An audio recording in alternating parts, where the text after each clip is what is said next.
Is beauty objective or is beauty subjective? Debates about the objectivity of the world and the objectivity of truth, goodness, and beauty have really existed since the very beginning of philosophy itself. If you look at some of the discussions of the Sophists and Plato, you find two different views. Many of the Sophists argued, for example, that one's experience is purely subjective. And various experiences differ from one another, so who's really to say what the actual truth of things is? Plato, on the other hand, believed that there was an objective thing that was true, and something that was actually discoverable in the created world as we look to the transcendent world of the forms. And within that realm, we can understand truth, goodness, and beauty as things that are objective. There are objective facts. There are objective truths. There are things that objectively are more beautiful than other things. Now, that idea seems somewhat controversial today for a number of reasons. Today, we have the rise of relativism with postmodernism coming from a longer tradition of modern philosophy, which doubts man's ability to understand or grasp things as they are in themselves, and limiting people's perceptions to just that, their own perceptions of reality. So in our culture today, we have difficulty with any understanding of objectivity at all. And that's especially true when you're talking about things like truth. People argue against the notion of there being any kind of objective truth. We're often told to speak our truths in the world. Speak your own truth, as if everybody has their own truth. But there is no capital T objective truth that is out there for us to all discover. Now, the areas in which critics of pure relativism are engaged, the two areas that people often are most concerned about are, one, moral truths, the notion that there are some things that are objectively right and wrong that is not merely dependent upon societal conditions or one's opinion, but that some things are just inherently better than others. Some things are inherently evil. Some things are inherently good, on the other hand. And that's moral objectivity. There also are those who fight for objectivity in terms of truth claims. And this is the notion simply that there are some things that are objectively true and there are some things that are objectively not true. And there is an external world outside of us that we can study, we can examine. This is the function or purpose of science, that we can look at the external physical world and learn truths that exist about the world around us objectively, not simply dependent upon personal experience. So while many argue that there is objectivity in morality, as well as in claims of truth, the area of beauty is often neglected. And it's said that beauty is in the eye of the beholder. Now, this notion is certainly an ancient one, and people do have various ideas of what is aesthetically pleasing. Someone might think one thing is more aesthetically pleasing than another. So that leads us to the question then, if there is an objective morality, if there is an objective truth, is it also the case that there is an objective beauty? Is there something objectively true or objectively more beautiful than another? Or is beauty merely subjective opinion about what someone prefers over something else? Perhaps I prefer the music of Bach, and perhaps you prefer the music of Lady Gaga. Maybe there really is no standard whereby we can judge which one of these has more value than another.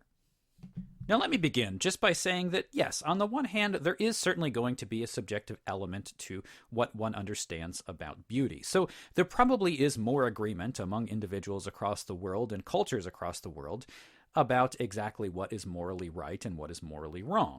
But when it comes to beauty, the discussions do get a little more complicated, because there is certainly a subjective element in terms of one's personal tastes.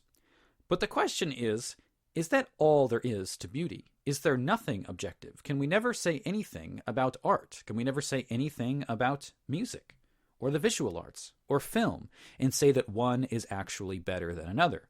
Or is it all just a bunch of mere opinion? But I think if we do look at certain examples of various forms of media or art, it does become obvious to us that something is better than something else. For example, compare Tommy Wiseau's film, The Room. Hi. Can I help you? Yeah, can I have a dozen red roses, please? Oh, hi, Johnny. I didn't know it was you. Here you go. That's me.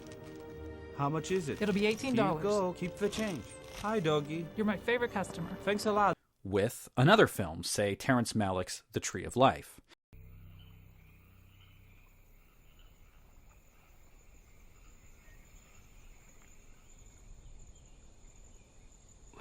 first touch my heart.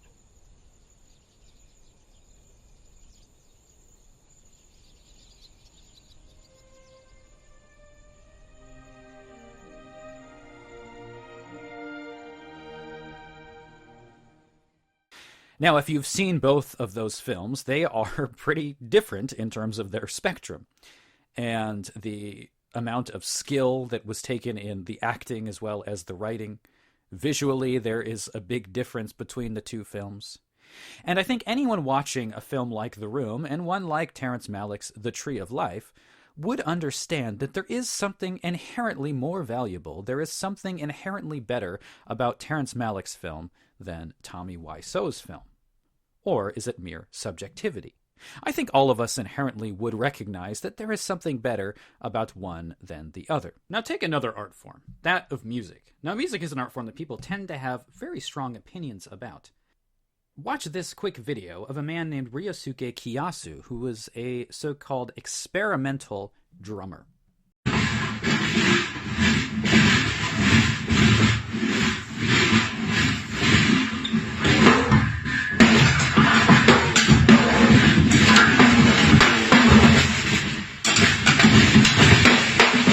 Now compare that to this live performance of Agnus Dei from William Byrd's Mass for Three Voices.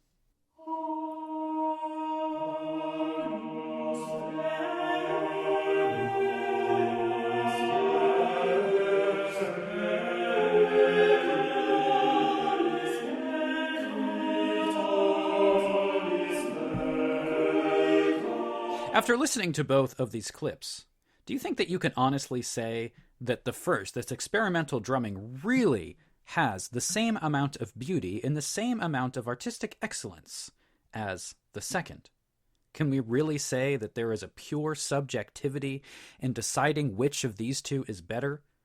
Is it really just a matter of subjective personal opinion? I think most of us inherently know that there is something better, there is something more beautiful about the second than the first. And now let's think about the visual arts. I think here's another example where we can compare one thing and another and ask, do we really have no understanding that one thing is inherently better or more beautiful than the other? So on the one hand, take a classic work of art that pretty much everybody agrees is something that is a work of beauty, such as Michelangelo's David, a classic work of art, something that, if it's in a museum, is going to be stared at by many for long periods of time because of the intricacies and the beauty of the creation. And it stood the test of time. Compare that work to a more contemporary work. This is The Lights Going On and Off from Martin Creed, which was an exhibit in the year 2000 that actually won the Turner Prize. So an awarded piece of art from just 19 years ago now when I'm recording this. Yeah. Hello, my name is Martin Creed, and I made The Lights Going On and Off. It's work number 227. Now, just for some context here, you might be asking, what in the world is the point of this artwork? Well, we actually have our contemporary art experts to explain to us exactly what the meaning of this is. He's really wanting people to think about, what it's like to be in an art gallery. Turning the lights on and off is actually about looking. It's what we're supposed to do with art. We're supposed to look at it and think about it. It's a work about this horrible state of ambivalence. Is it better with the lights on? Well, maybe it's better with the lights off.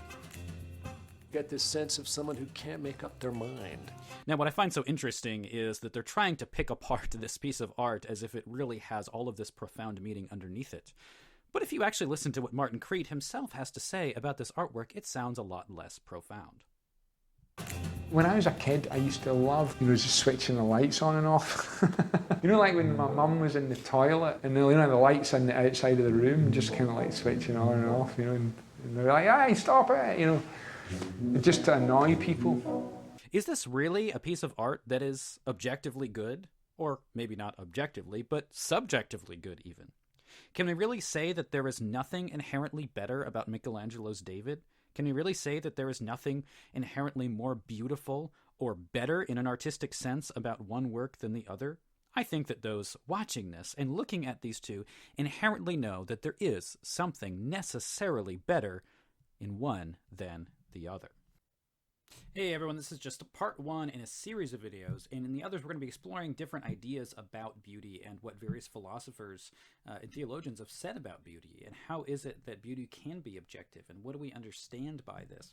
So we're going to be looking at that in future videos. If you like this one, please do like, subscribe, and all that good stuff, and stay tuned for other videos. Thanks so much. We'll see you next time. God bless.